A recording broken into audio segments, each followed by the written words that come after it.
ماشي.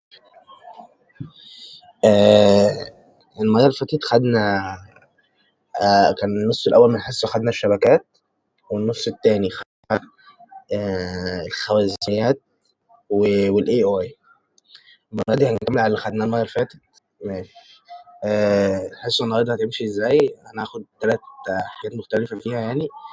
أول حاجة الداتابيز، وبعد كده الويب بيزكس، وبعد كده الكلاود أو الدرايف. ممكن ناخد 2 واحد أو اللي انتوا تحبوه يعني، على حسب انتوا بتتعبوا امتى وناخد اللي. نرجع تاني. قواعد البيانات أو الداتابيز. مثلا دلوقتي ثانية لو احنا معانا معلومات كبيرة أو كذا لستة وأرقام بقى وحاجات عايزين نسجلها، هل هنرجع نسجلها في ورق زي زمان ونكتب مثلا اللي احنا عايزينه فيها تحت بعض، ولا مثلا هنكتبه على جوجل شيت أو على إكسل أو في أي برنامج قواعد بيانات عامة؟ لأن ببساطة ده ممكن يخزن أي كمية من المعلومات، مش تفرق لا نهائية. ممكن يقعد يفتح معاك تكتب كل المعلومات اللي انت عايزها جواه، على عكس الورق اللي بنسجل فيه. انت ممكن تقعد تكتب اللي انت عايزه، هيبقى في مكان هيتاخد فيه حجم، في حاجات كتير وممكن يضيع منك ما تعرفش تجيبه. يعني مثلا زي انا كاتب كل البيانات في ملف واحد بدل ما اقعد، فبيكون احسن في ان انت تدعي يعني. تعالوا بقى ناخد تسجيل شغال ولا لا؟ شغال. ماشي. ناخد مثال. البيانات دي بتتخزن في شكل جدول. يعني مثلا ايه البيانات اللي موجودة عندنا؟ مثلا عايزين نعمل جدول للطلاب اللي نجحوا في مدرسة معينة أو في امتحان معين، فهيكون عندنا حاجتين، هيكون عندنا بيانات وعندنا الجدول اللي هندخل فيه الحاجات دي. تعالوا نبدأ بالبيانات. هي الحاجة الخام اللي احنا هندخلها زي اسم الطالب، زي درجته مثلا في الرياضة، في العربي، في الإنجليزي، والمعلومات اللي احنا هنحتاجها. وبنيجي بقى للجدول. الجدول هو بيبقى طريقة منظمة بتدخل فيها البيانات دي اللي انت جبتها، زي مثلا اكسل في صفوف وأعمدة. يكون صفوف كده، صفوف، صف صف صف صف، وعمود عمود عمود عمود. كل عمود يمثل نوعا معين من البيانات، زي اسم الطالب والدرجات بتاعته. لو مثلا مش في الجدول ده، هنا كاتب اسم الطالب، وهنا تحت كاتب علي، فاطمة، خالد. ده كده ايه؟ ده كده عمود. نيجي للصف، عندك هنا كاتب الرياضة وكاتب العلوم.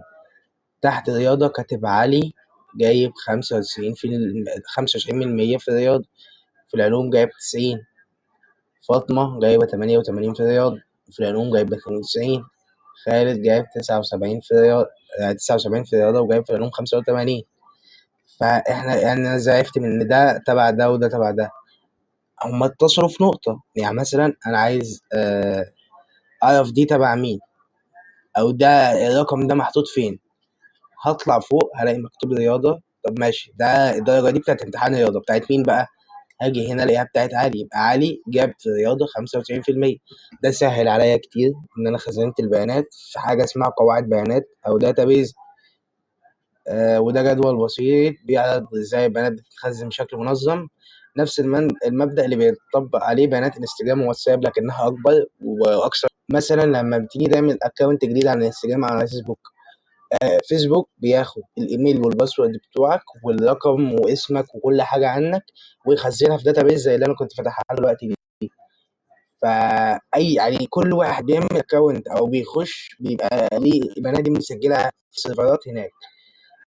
فانت لما تيجي تدخل، مثلا انت خلاص دخلت الاكونت وخرجت وعايز تدخله تاني، فهتعمل ايه؟ هتكتب ايه؟ الايميل والباسورد بتوعك، هو ياخد الاثنين دول، يروح هناك في السيرفرات تشوف اذا كان الايميل ده موجود ولا لا. طب تمام، الايميل ده موجود، الباسورد موجود، الباسورد موجود. طب هل الباسورد اللي دخله نفس اللي موجود؟ لا، يبقى اقول له الباسورد ده غلط. طب لو الاثنين مش موجودين، هقول له الحساب ده مش موجود. قلنا ايه؟ احنا عشان نعمل داتابيز او نعمل جدول محتاجين حاجتين.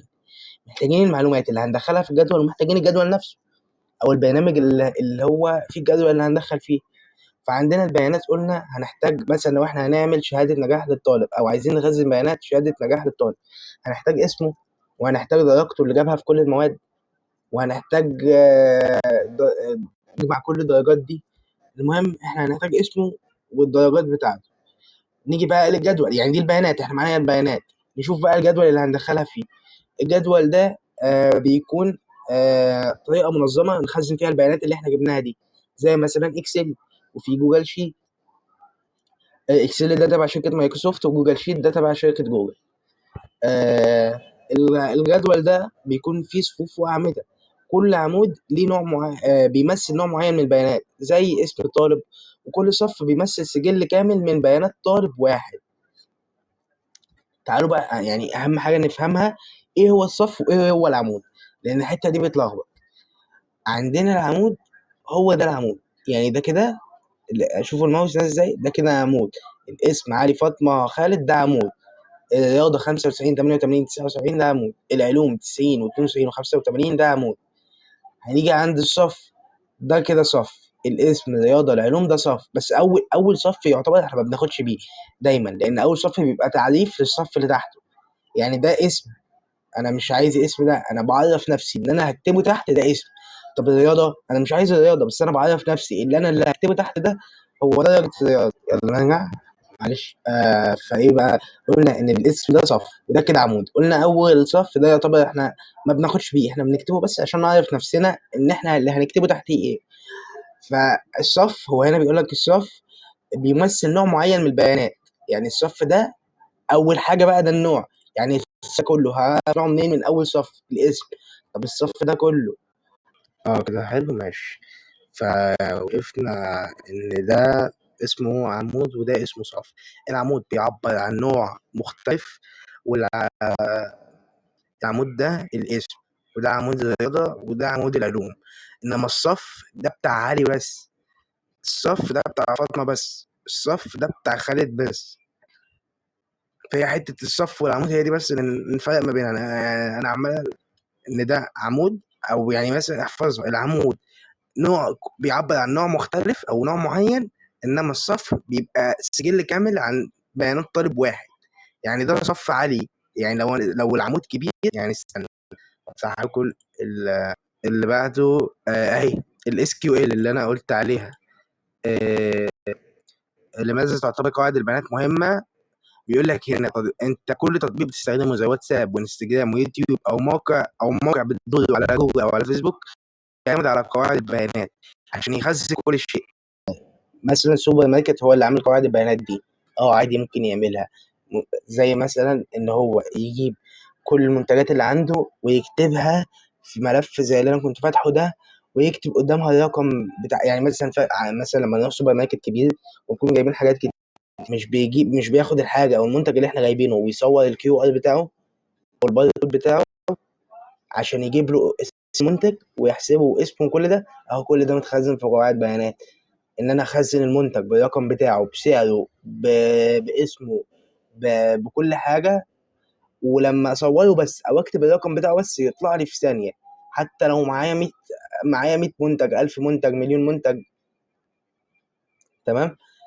فده بيبقى اسرع، احسن ما اقعد انا احفظ ده بكام وده بكام وده بكام. لا، انا اخزن عندي كل حاجه كام، وعندي كام حاجه كام. يعني مثلا انا جبت مثلا 100 من المنتج ده، بدل بقى ما احسب انا بايت كام واحده، لا، انا كل ما اجي اعمل له سكان هعرف ان في واحده اتباعت.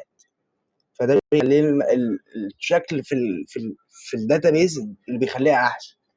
نرجع بقى للاس كيو ال، هي اللي بتخليك تتفاعل مع قواعد البيانات، آه، اللي انت تعرف تاخد البيانات منها. هي زي بتاعه الباركود، يعني مثلا مجموعه اوامر بتخليك تتحكم في قاعده البيانات، او تقول لها انت عايز ايه وهي تعمله لك. هنا بيقول لك زي مثلا يمكنك انك تقول لقاعده البيانات اظهر لجميع الطلاب الذين حصلوا على درجه اعلى من الرياضه، او اضافوا طالبا جديدا، او ان انت تدخل طالب جديد. ف SQL هي اوامر صغيره بتخليك تعرف تكلم الداتابيز بتاعتك. هي تعتبر لغه برمجه بس سهله قوي، مش معقده. يعني يعتبر بتتكتب زي الانجليزي، ما عدا كام رمز وكام علامه بس. فدي يعتبر من لغات البرمجة السهلة أوي. إحنا كده خلصنا الجزء الأول بتاع الداتابيز. حد عنده أي سؤال فيه؟ لا كده تمام. لا ايوه ماشي، يلا على اللي بعده.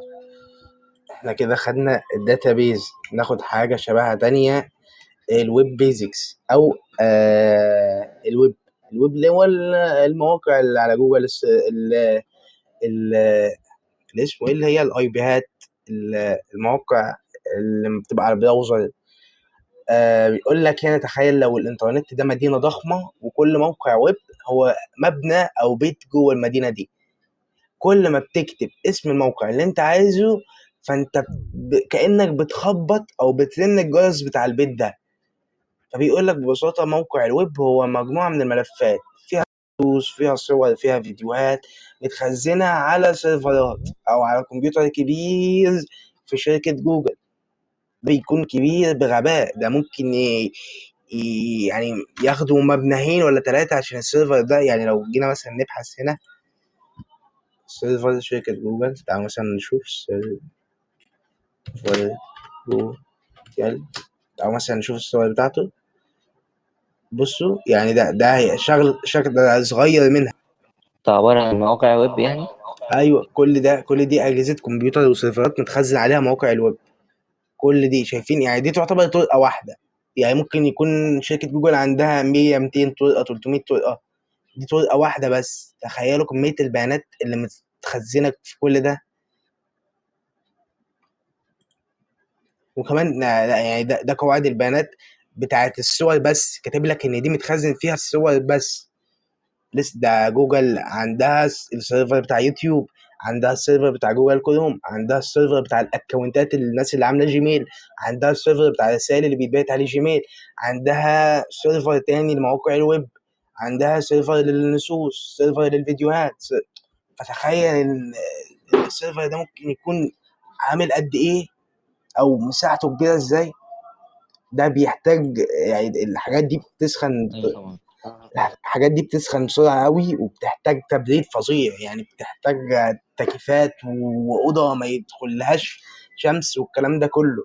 يعني ممكن حوالي حريق رمسيس اللي حصل من كام شهر ده، والنت قطع أسبوع، ده كان بسبب إن درجة الحرارة كانت عالية. في الأسبوع ده كانت درجة الحرارة عالية جدا. فممكن يكون سيرفر من السيرفرات اللي هناك قطع، أو مش قطع، اللي هو سخن زيادة. فلما سخن زيادة ولع، لأن السيرفر ده شايل القاهرة كلها. فأنت السيرفر شايل القاهرة ايه كلها. هو السنتر بيكون عبارة عن حاجات زي كده يعني. أيوه، برضه بيكون سيرفر زي ده، مش نفس الشكل، بس بيكون سيرفر زي ده متوصل بيه النت بتاع القاهرة كله، عشان يوصل النت لكل الشركات ولكل المدن. فبيحتاج برضه تبريد عالي عشان ما يسخنش. ولو سخن سنة، يعني لو زاد درجتين أو 3 عن المعتاد بتاعه، ممكن برضه يعمل زي ما حصل ويولع. عشان كده الأوض دي بتكون مليانة تكييفات، ما بتتقفلش، بتفضل 24 ساعة شغالة.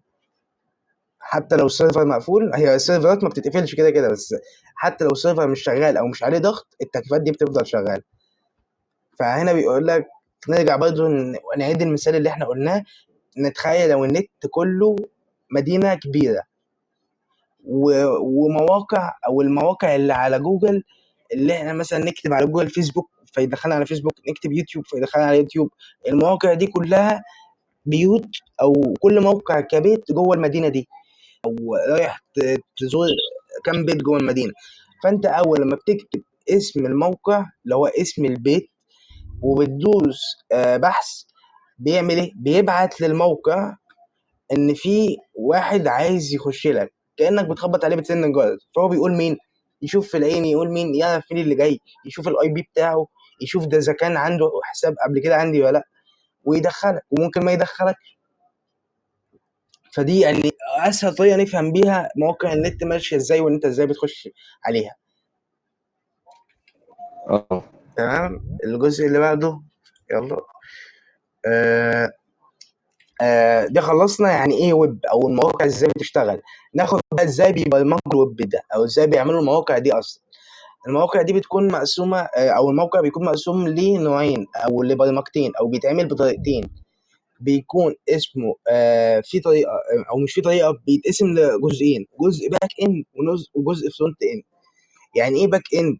الجزء اللي انت مش بتشوفه، ده بيبقى في الكواليس، كانك قاعد على مسرح وقافلين الستاره، ما بتشوفش ايه اللي بيحصل ورا، زي البيانات، البرمجيات، إيه اللي بيتحرك، إيه اللي بيحصل. انت البرمجه، الكود ما بتشوفوش. الفرونت اند او الواجهه، ده اللي انت بتشوفه، ده اللي انت بتتفاعل معاه، زي الزراير، الصور، الفيديوهات، الالوان، الحاجات اللي انت بتعرف تشوفها.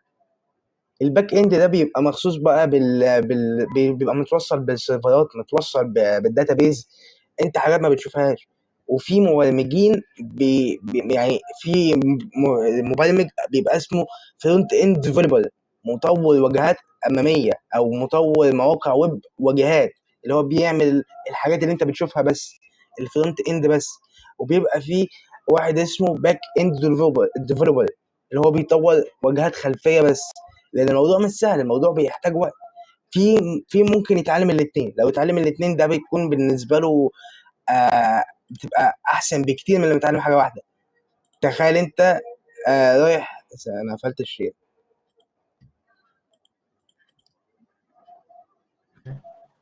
فين اهو.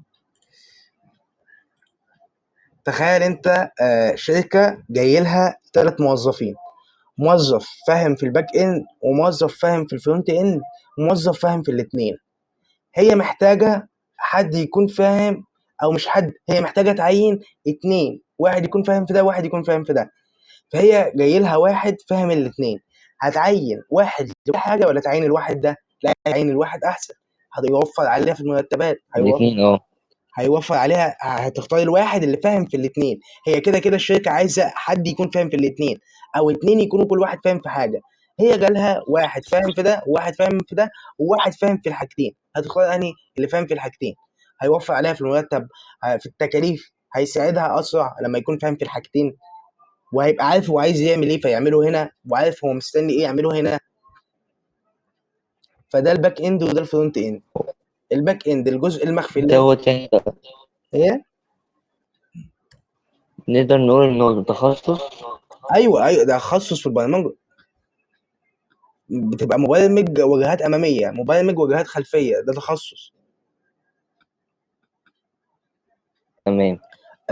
فبيقول لك هنا، تعال ناخد مثال بقى. انت لما بتكتب موقع على جوجل بيقول لك ايه اهو. مثلا انت لما تكتب جوجل دوت كوم، ايه اللي بيحصل؟ انت بتطلب من الواجهه، الواجهه اللي هي الاماميه، بتبعت طلب لسيرفر جوجل. سيرفر جوجل يجيب الملفات اللي في الصفحه دي، يشوف بقى الصفحه دي فيها صور، فيها فيديوهات، فيها كلام، يطلعه لك. وبعد كده الواجهه دي تظهر، ويفتح الواجهه الرئيسيه، او الواجهه اللي هي بتبدا معاك من الاول. فده كده احنا خلصنا الويب، المواقع ازاي بتشتغل والسيرفرات ازاي بتشتغل، وخلصنا الباك اند والفرونت اند، وخلصنا ايه اللي بيحصل لما بتطلب موقع معين تفتحه. حاجه تانية برضه ليها علاقه بالويب، ودي احنا كنا قلناها في السايبر سيكيورتي، في ازاي تحمي نفسك على الانترنت، ال HTTP وال HTTPS. يعني مثلا تعالوا كده نيجي هنا عند جوجل، مثلا انا هفتح مثلا، لا بلاش جوجل كروم مش هيكون عليه. تعالوا مثلا نفتح، برضه مش موجود ولا موجود؟ ثانية، تعالوا مثلا نكتب ايه، مثلا كونف، ماشي، نخش هنا اهو. استنى نرجع ثانية، بصوا يعني شايفين هنا مكتوب ايه؟ ده موقع كانفا، بصوا هنا مكتوب ايه؟ HTTPS. معناه ان الموقع ده اي بيانات انت بتدخلها فيه، او باسورد انت بتدخله، او ايميل ليك انت بتدخله، الموقع ما بيشوفوش ولا اي حد بيشوفه، لان ده بيكون مت مقفول عليه بحمايه، حتى ما بيوصلش للسيرفرات، او بيوصل للسيرفرات بس ما بيطلعش بره السيرفرات، او ما ينفعش حد يشوفه، ما ينفعش حد يفتح يقلب فيه. فاحنا دلوقتي ايه الفرق ما بين ال HTTP وال HTTPS؟ انت دلوقتي لما بتفتح اي موقع هيكون في حاجه من الاثنين. لو موقع ما فيهوش ولا ده ولا ده، اعرف ان الموقع ده وش هتخش فيها تتقلب في بياناتك. لو موقع ما فيهوش الاثنين، ولا هو ولا ده ولا ده، في بدايه العنوان بيكون في ال HTTP وده الاختصار الهايبر تكست ترانسفير بروتوكول. ده هي اللغه الاساسيه اللي الكمبيوتر بيتحدث بيها عن النت. ده بياخد المعلومات وبيغير، بس ده مش متشفر. يعني ممكن معلوماتك تبقى متعرضه للخطر. الفرق بين HTTPS يعني كده ال HTTP انا مش فاهم السؤال، بس عامة هنقولها تاني. ال HTTP هي معناها الهايبر تكست ترانسفير بروتوكول. ده اللغة اللي بيتحدث بيها النت مع الكمبيوتر عشان يديك المعلومات وياخد منك المعلومات اللي انت بتديها له. بس ده مش مشفر. بص كاتب لك هنا لكن غير مشفر. يعني انت ممكن أأمن أكتر. أيوه ال HTTPS أأمن أكتر من HTTP، وهنقولها ليه دلوقتي. ليه؟ ده بس بيقول لك إيه؟ مش مشفر. يعني مما يعني أن معلوماتك قد تكون عرضة للخطر. يعني ممكن اللي عامل الموقع ده يكون قاصد ما يحطش ما يختارش البروتوكول بتاع HTTPS وياخد ال HTTP عشان ياخد بياناتك. ممكن ما يكونش عمل كده مثلا عشان مش عايز يدفع فلوس أكتر، أو ممكن ما يكونش عمل كده عشان أسهل له. فأنت ممكن أنت هتبقى محطوط في احتمال ده يحصل او ده يحصل. بس لو الاتنين مش موجودين اعرف ان انت وش اصلا الموقع مش هيقبلك، او هيقول لك ان ده خطر ما تخشوش، وانت لو دوست تخش فهيبقى متعرض بنسبه 99% ان انت بياناتك يحصل لها حاجه. ننزل تاني ال HTTPS. بيقول لك ايه الاختصار بتاعها هايبر تكست ترانسفير بروتوكول سكيور. نفس كل حاجه ما عدا اخر كلمه سكيور. سكيور يعني امن، فبالمنطق ان ده امن من اللي فوق. بس يلا نفسرها. بيقول لك هي و ايه استنى اخضر على شريط HTTPS عندما تقولون HTTP النسخة الآمنة من العنوان. فهذا يعني أن الاتصال بين متصفحك والموقع مشفر بالكامل.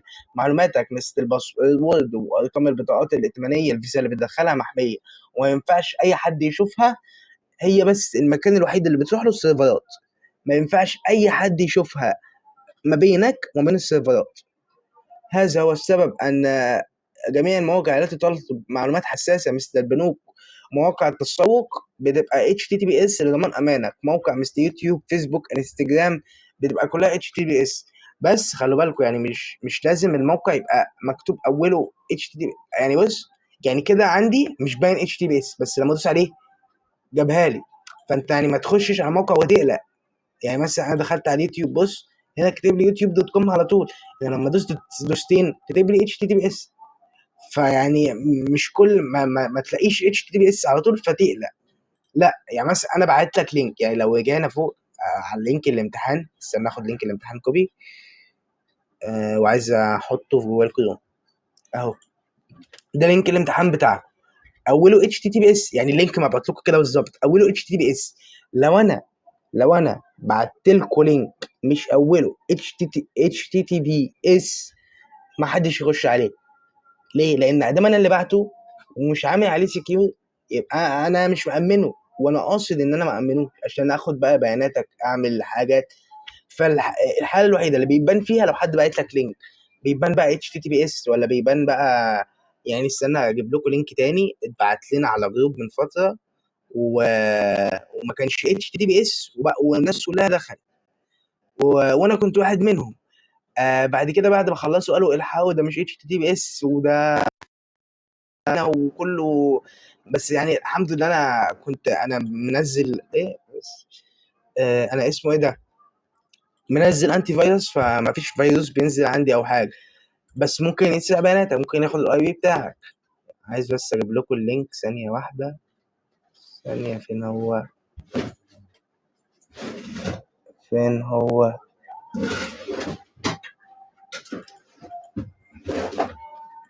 انا مش لاقيه. بس المهم اي لينك بيكون مش اوله HTTPS بيكون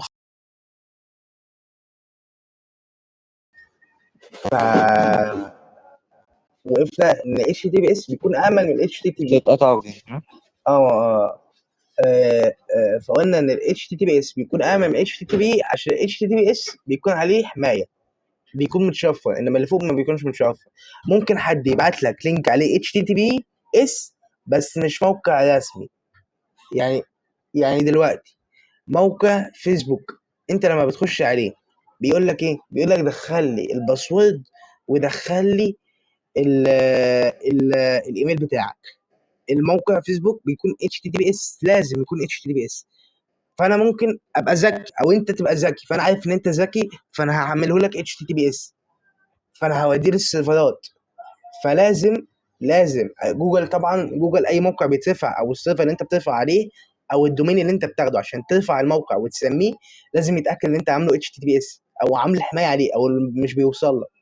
بس في طريقه اللي انا ممكن اعمل موقع شبه فيسبوك، اكيد انتوا سمعتوا عن الموضوع ده قبل كده. اعمل موقع شبه فيسبوك بنفس الكود بنفس كل حاجه، ومكتوب فيسبوك فوق وكل حاجه، بس في اللينك بدل ما يبقى مكتوب فيسبوك دوت كوم مثلا اكتب فيسبوك، اكتب او واحده دوت كوم، لان انا كده كده مش هينفع اخد دومين معمول قبل كده. الدومين بتاع فيسبوك هي فيسبوك دوت كوم، فانا عايز ابعت لك لينك فيسبوك، انت تخش تدخل الايميل والباسورد، بس الباسورد يجي لي انا. مش هينفع اخد دومين فيسبوك لان فيسبوك حاجزاه، ما ينفعش حد ياخده غيرها. ايه اللي هيحصل؟ ممكن اغير كلمه او اغير حرف من غير ما انت تاخد بالك. ده بقى انا معايا اللينك بتاعه. فين هو؟ اجيبه لكم. آه فين معايا لينك مثال على الكلام ده اهو. كوبي لينك اهو. تعالوا هنا، اللينك ده اقوله HTTPS، بس بص مكتوب هنا ايه؟ مكتوب كلام مش مفهوم، وبعد كده مكتوب هنا العصيم. العصيم ده عندنا هنا في مايو، ده سوبر ماركت عامل زي كارفور كده، فعندنا بعتوه على الجروب. هو اوله HTTPS، بس الكلمه ايه دي؟ ده مش موقع العصيم، ايه الكلمه دي مش موجوده، اكيد دي ملهاش معنى. وهنا بيقول لك يعني بص هنا مكتوب ايه؟ انا عايز اعمل لكم زوم، مش هتيجي، بس تعالى نحطه هنا كده. مكتوب دي مش او، دي زيرو او صفر. العصيم بالاو، هو هنا كاتبها صفر، انت ما خدتش بالك، وحاطط اخرها اس، المفروض ما فيش اخرها اس. فهو خد موقع مشهور عشان انت تخش عليه وانت مطمن، وحاطط لك فيه HTTPS، يعني البيانات مش هتروح لحد تاني عشان انت تخش. فلما تخش ينزل لك بقى فيروس، مش لازم ياخد بياناتك، ممكن ينزل لك فيروس، وممكن ي... لو هو فيه اللي هو دخل باسورد او دخل ايميل ياخد الحاجات دي. طب ازاي هيعمل كده؟ ازاي هيعمل موقع ويغير اسمه؟ زي ما قلنا هيكتب نفس الكود ايوه هيكتب نفس الكود بالظبط بتاع مثلا فيسبوك، بس هيغير حاجه واحده. بدل ما الايميل والباسورد بيروح لسيرفرات جوجل بسيرفرات فيسبوك يشوف ده موجود ولا لا، بعد كده يجي لك يدخلك، لا، انت اللي انت هتدخله هيجي لي انا، او اللي عامل الموقع اللي عايز يوقعك هيجي له، بعد كده يدخلك تلقائي. حتى او ما يدخلكش، ممكن يبعت لك ياخد هو المعلومات ويقول لك انت مش موجود، حتى لو انت كاتبهم صح يقول لك الحساب ده مش موجود، لان هو اصلا ما راحش لسيرفرات جوجل. يعني المفروض انت لما بتدخل الحاجات دي هي بتروح لسيرفرات جوجل، ما بيكون متشفر ليه؟ لان وهو في الحالة كمل. هو في الحالة دي بقى يستخرج أي معلومة، هو كده هو يهكر الجهاز مثلا. لا مش الجهاز، هو خد منك الايميل والباسورد، هو هيخش على الحساب بتاعك. لو هو خد حساب فيسبوك هيخش على حساب فيسبوك، خد حساب انستجرام هيخش على حساب انستجرام. بس أيوه تمام. بس يعني دي حته HTTPS. في مواقع بقى ممكن تدوس عليها تنزل لعبه، دي بقى اللي بيتنزل لك فيروس. ده يعني فيروس ده هو اللي يهكر الجهاز او ياخد بيانات من على الجهاز، انما هو ممكن يسرق الحساب بس بالطريقه دي. فبيعمل الطريقه دي عامه اسمها فيشنج او اصطياد، ان هو بيحاول يوقعك من غير ما انت تاخد بالك، هو عامل لك نفس الموقع بالظبط واقوله HTTPS. طب ايه الفرق؟ انت لو ركزت في الفرق هتلاقي فيه او مكان الزيرو، او زيرو مكان. في حد رافع ايده؟ مين؟ محمود، اتكلم يا عم، مش لازم ترفع ايدك يعني، افتح المايك اتكلم. طب ولو حصل ودخلت خلاص بقى ما كنتش عارف ده لينك آمن مش آمن ودخلت عليه، ايه أول حاجة أعملها عشان مش ياخد حاجة من على التليفون ولا حاجة؟ بص، لو هنيجي في حته اللي هو اللي هو ياخد اللي انت دخلت له الايميل والباسورد وهو اتبعت له، هو ممكن ما انت كده كده لما يخش عندك ممكن احتمال ان الفيسبوك يبعت لك رساله يقول لك في حد دخل. فانت لو الرساله دي جات لك في الحاله دي، احنا بنتكلم في اول نقطه، في الحاله دي انت لازم تكون سريع جدا وتخش تغير الباسورد والباسورد وكمان تخرجه. تخش على الاجهزه اللي داخله على الحساب وتخرجه.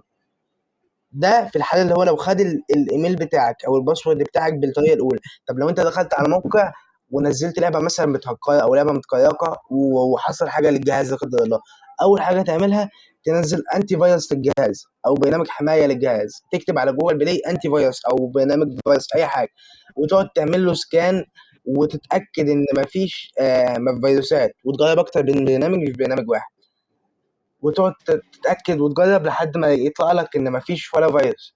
بس برضه دي ما بتكونش امنه قوي، لان في فيروسات بتكون ما بتبانش حتى خصوصا لو العاب.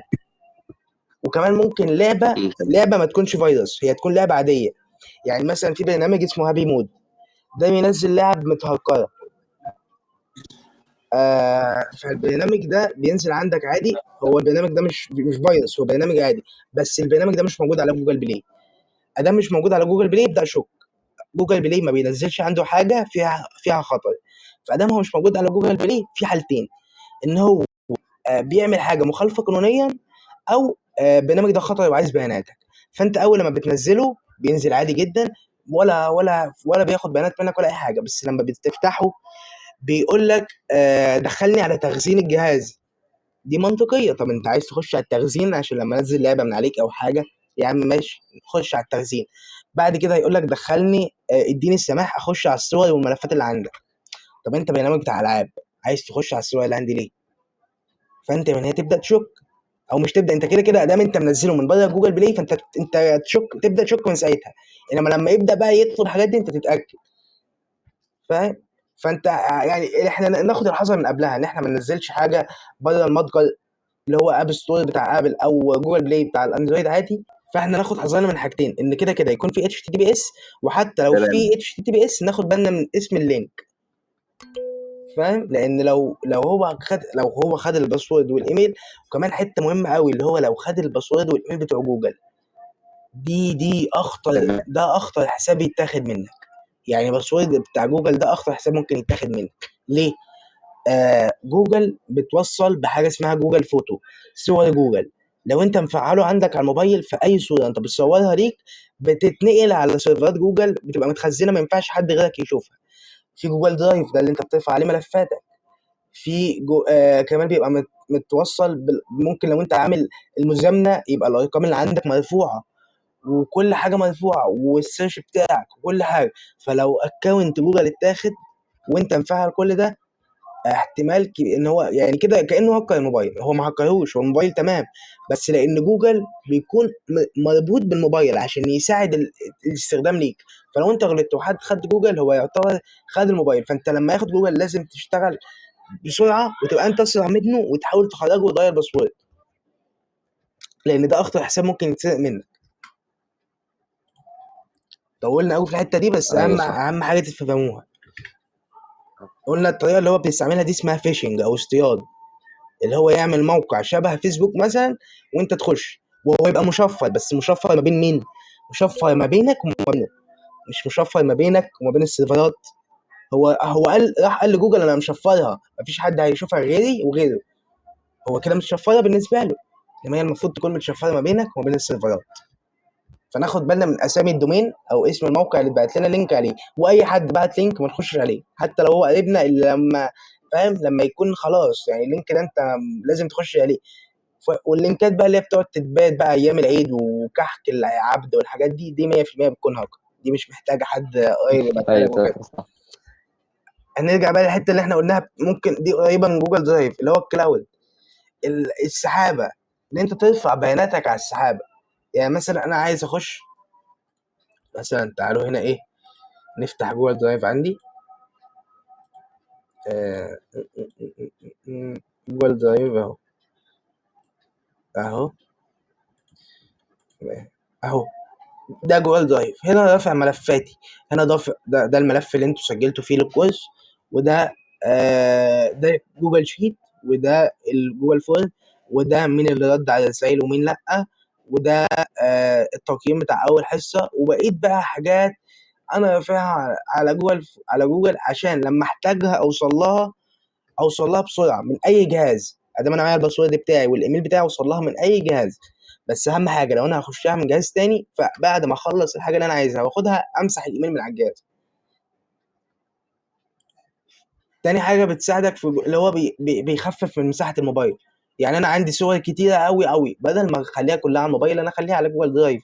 بس اهم حاجه اتاكد ان هو مش هيتسرق مني. هنا بيقول لك هل سبق لك انا حفظت صورك على جوجل درايف او الاي كلاود؟ فبيقول لك لو اجابتك يبقى انت مستخدم الحوسبه السحابيه، او زي كمبيوتر او زي سيرفر، بس سيرفر موجود في السحابه فوق، مش في السحابه اللي هو في السحابه اللي بنشوفها، لا فوق. هي بتكون اسمها سحابه ليه؟ لان هي بتكون متخزنه على النت فوق في في اماكن كده، سيرفرات، بس سيرفرات مش موجوده على الارض، هي سيرفرات بتكون مخزنها لك على السحابه. بتكون اول لما تخش بالايميل بتاعك ودخلت على جوجل درايف يجيب لك كل اللي انت مخزنه عليه. بيقول لك الكلاود او السحابه ليس سحابه في السماء اهي، بيقول لك هي مجموعه ضخمه من الخوادم واجهزه الكمبيوتر متصله بالانترنت زي السيرفرات اللي بتديرها شركه جوجل، شركه امازون، شركه مايكروسوفت. بدل ما تخزن بياناتك على الجهاز او على الفلاشه او على الهارد زي ما كنا بنقول اتش دي دي او اس اس دي، الحاجات اللي كنا بنخزن عليها، انا ممكن اخزن على درايف. ممكن تخزنها في خوادم بعيده ما حدش يعرف يوصل لها الا بالحساب بتاعك. دي كده معنى اصلا الكلاود او جوجل درايف. انت ممكن مثلا نقول احنا بنستخدمها في ايه. عندك امثله ليها، عندك حاجه اسمها اي كلاود ده بتاع ايفون، دروب بوكس، جوجل درايف ده بتاع الاندرويد. ممكن تبعتها لحد، يعني مثلا عندي فيديو او عندي صوره، عندي ملف عايز ابعته مثلا لاي حد فيكم، بس احنا بعيد عن بعض، يعني مش هينفع احطه على فلاشه واجي اديهولك او ابعته لك شير او ابعته لك، ومش هينفع ابعته واتساب، لان الواتساب لو انا هبعت صوره فبيقلل الجوده بتاعتها. وكمان الواتساب بيبقى ليه حد، يعني لو هبعت فيديو، الفيديو ما ينفعش يعدي ال 30 ميجا، ما ينفعش الفيديو يعدي ال 10 دقايق، فبيبقى مقيد. طب انا يا عم عايز بدل ما بنزل حصه على اليوتيوب انا عايز ارفعها لكم على جوجل كلاود، على جوجل درايف قصدي. وده اللي انا كنت هعمله في اول حصه، انا كنت هرفع الحصه على جوجل درايف، بس عشان جوجل درايف بيحتاج نت قوي قوي، فانا قلت ارفعها على يوتيوب احسن، لان جوجل درايف الابلود عامه بيحتاج نت قوي، بيحتاج سرعه ابلود عاليه. فانا كنت هعمل كده في الاول، لان انا الفيديو عندي على الجهاز، عندي على الكمبيوتر، وعايز ابعته لكم، عايزكم تشوفوه. فايه، نرفعه على جوجل درايف عندي، نرفعه على يوتيوب عشان انتوا تعرفوا تشوفوه. فاهمين؟ مش انا مش عارف ابعته لكم. تاني حاجة في تشغيل البرامج، في برامج كتيرة زي بيقول لك هي نتفليكس وزوم بتعمل على الكلاود، وده بيسمح ليها بيسمح ليها من ملايين المستخدمين حول العالم في نفس الوقت. ان كلنا، انا بكلمكم دلوقتي، احنا مش قاعدين مع بعض، احنا بنتكلم اهو يعني النت، بس بيقول لك ان احنا نتكلم مع بعض في اي وقت زي ما احنا قاعدين دلوقتي اهو. وبيقول لك مثلا في الشركات والمؤسسات، بيقول لك الشركات بتستخدم الكلاود ولتشغيل اعمالها بالكامل. لو عايز ينزل يعمل موقع، يخزن البيانات، يعمل قاعده بيانات على السيرفر، بدل ما يحط كل قاعده البيانات بتاعته على جهاز والجهاز ده يبوظ ولا يتسرق او يحصل له اي حاجه، طب وقواعد البيانات بتاعت الشركه كلها تضيع. لا، انا احطها على جهاز، على ايميل، على الكلاود، محدش يعرف يوصل له، ابقى ضامن 100% ان هو مش هيضيع مني، واحط عليه كل حاجه تخص الشركه بتاعتي. فهنا بيقول لك اهميه الامان في الكلاود. بيقول لك لو ادام انت مخزن بياناتك بعيد، فانت الامان بيصبح امرا بالغ الاهميه، لان شركات الكلاود بتستثمر مبالغ كبيره جدا عشان بياناتك دي محدش يعرف ياخدها او تضيع او حاجه منها تتمسح بالغلط. ولازم جدا تستخدم كلمه مرور قويه وما تبعتهاش لحد، ليه؟ عشان محدش يخش على الكلاود بتاعك. وتعمل خاصيه التو فاكتور، ايه اللي هي التحكم بخطوتين، اللي اسمها تو فاكتور، ايه، استنى، اثنيكيشن. ايوه، تو فاكتور اثنيكيشن، اللي انا كنت قلتها في حصه ازاي تحمي نفسك دي، بتكون موجوده على كل الحسابات، على جوجل، على فيسبوك، على زوم، على شات جي بي تي، على اي حاجه بتكون موجوده. محدش يعرف يخش على حسابك الا بموافقه منك، وبيبعت لك رقم لازم تدخله. يعني بيبقى في عندك، بتنزل برنامج كده بيبقى في عندك رقم من 6 او كود من 6 ارقام، الكود ده بيتغير كل دقيقه، لازم عشان تخش على الحساب يبقى معاك الكود ده. يعني مثلا انا لما باجي اخش على الحساب بتاعي مثلا بيقول لي ايه؟ بيقول لي اول حاجه دخل الايميل، بعد كده دخل الباسورد، بعد كده انا هبعت لك رساله على الجهاز الاساسي بتاعك اللي هو الموبايل بتاعي اتاكد ان انت اللي عايز تخش، فيبعت لي رساله على الموبايل يقول لي في حد بيحاول يخش، انت ولا لا؟ اقول له اه انا. فيبعت لي بقى على الجهاز التاني يقول لي طب هات لي الكود بتاع التحقق الثنائي، فافتح الموبايل الكود بيتغير كل دقيقه، بنزل برنامج اسمه اثنتيكيشن بتاع جوجل وبربط عليه الحاجات ده. يعني افتحوا ودوروا في الموضوع ده، لو عملتوه هيفرق معاكم جامد في الحمايه بتاعت الاكونتات بتاعتكم. فالكود ده بيتغير كل دقيقه، فانا ابعت الكود وادخله. فتخيل ان انا عملت كام حمايه. انا عملت حمايه بتاعت الباسورد لازم اعمله قوي، عملت حمايه ان يبعت لي على التليفون يقول لي مين اللي بيخش ومين اللي مش بيخش، ولو حد دخل يبعت لي يقول لي الحق في حد دخل انت ولا لا، وبعد كده يقول لي دخل الرقم بتاعك او دخل الكود اللي بيتغير كل دقيقه ده. فعشان نحمي بيانات، لان الاكونتات دي مش اللي هو اكونت يضيع او يتسرق واعمل من غيره، لا، ده بيكون عليه بيانات كتير قوي لينا. ممكن يكون زي جوجل ده مش فارق مع حد فينا، بس جوجل ده لو مربوط بالموبايل فبقول لك بيكون عليه كل حاجه تخصك، الفيديوهات اللي عندك، الصور اللي عندك، الارقام اللي عندك، كل حاجه تخصك موجوده عليه. احنا كده خلصت. حد عنده اي سؤال؟ النهارده ما طولناش يعتبر.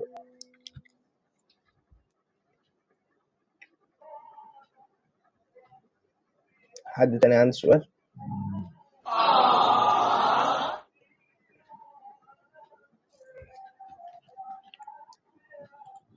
لا كله تمام.